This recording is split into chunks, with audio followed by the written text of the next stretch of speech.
If you want to be more productive with your business stories, I recommend using templates. You can get more done more quickly.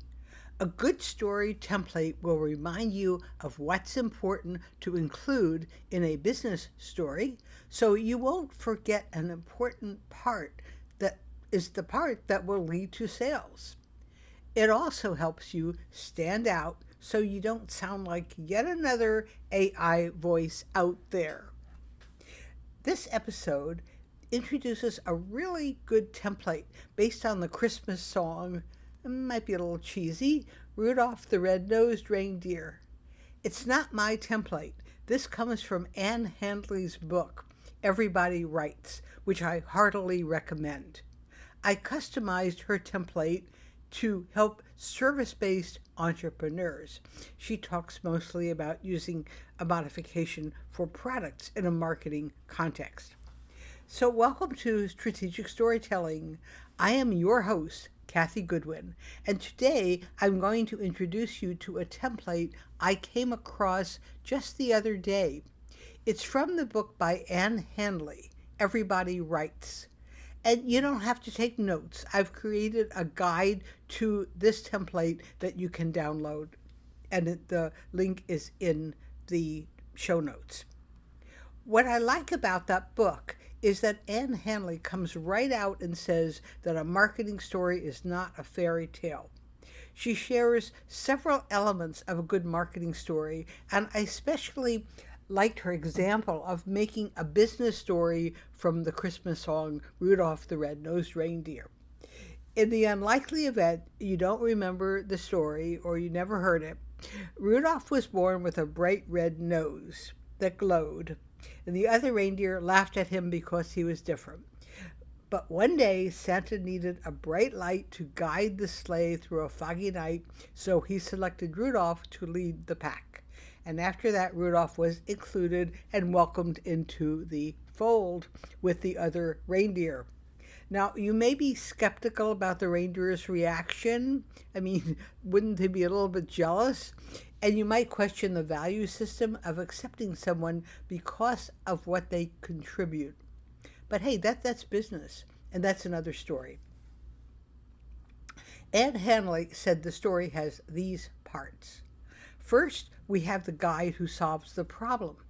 In this story, Rudolph is the helper and Santa is the hero. Santa is the one with the problem. So we begin. Once upon a time, there was Rudolph, a young, sad deer.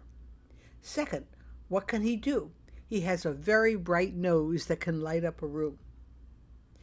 Third, people, potential clients in our case, doubt that he has value because he's not like the others, and they don't see what he can do. And fourth, we have a last straw moment or a crisis that must be solved. And in Rudolph's case, one day there is a terrible fog, actually Christmas Eve, the very day they have to be delivering the presents. And fifth, how does this crisis generate a need for a guide? Well, someone needs Rudolph to deliver the packages, move the sleigh, and help the kids believe in the magic of Christmas. And sixth, why is this important? And this is an important value statement. It matters because otherwise Christmas would be canceled, and that is very important. And that why it's important, why it matters, usually relates to our values and a broader purpose. And seven, Anne Handley says someone gets a kiss, and that's her final statement. But I prefer to say it's a handshake or a high five. So I'd like to point out briefly that there is a similar example to the Rudolph story in a book for young children called Danger the Dog-Yard Cat. It's about a cat, not a reindeer, and it's a detour from my main point, so I'll add a paragraph in the show notes. And it's about a cat, an adopted cat who ends up leading a pack of dogs in Alaska. So let's see how this works as a business story. I'm going to illustrate with a money coach as an example. In case you're not familiar with the term, a money coach is a coach who helps clients develop a better relationship with money and achieve financial goals. They don't have to be financial advisors or accountants. They don't have to be licensed. They deal more with the behavioral side. And I interviewed Jaquette Timmons, who is a money coach for high-end business people. And I'll put the link in the chat as well. So here's our example. First, we have Susan, who is a money coach. She's an ordinary money coach. She's not any famous person or any particular license. She doesn't have any special licenses. And second, how is she unique?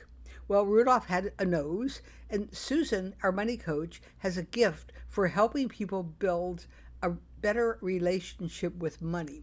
She has a 7-step budgeting program that she has developed to help clients, even the most spendthrift, throw your money away clients. It works for them. And it's more painless than most budgeting processes. Third, what are the client's hidden or spoken objections? Well, they think they're too far gone to be helped. They don't believe a coach can help them if she's not also a financial planner or an accountant.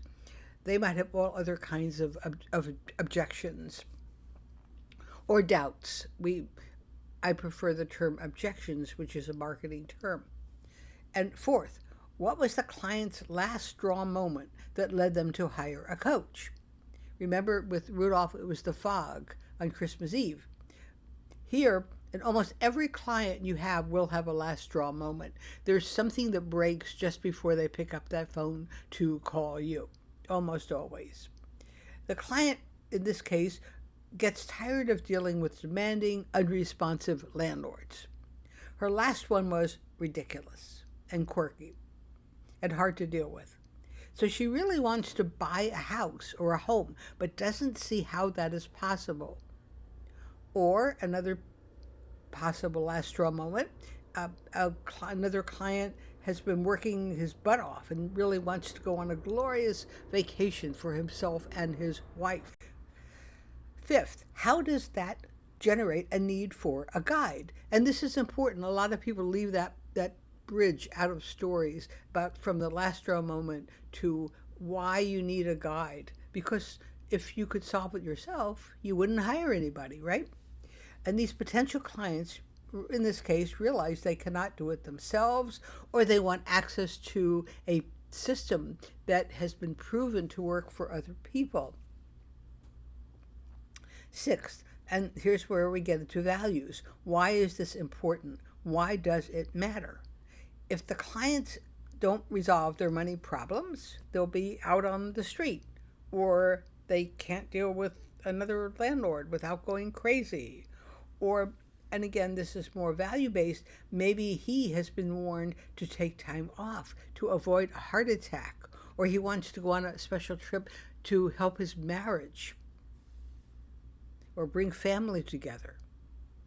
So seventh and finally, a high five. What does that high five look like? What will be the resolution?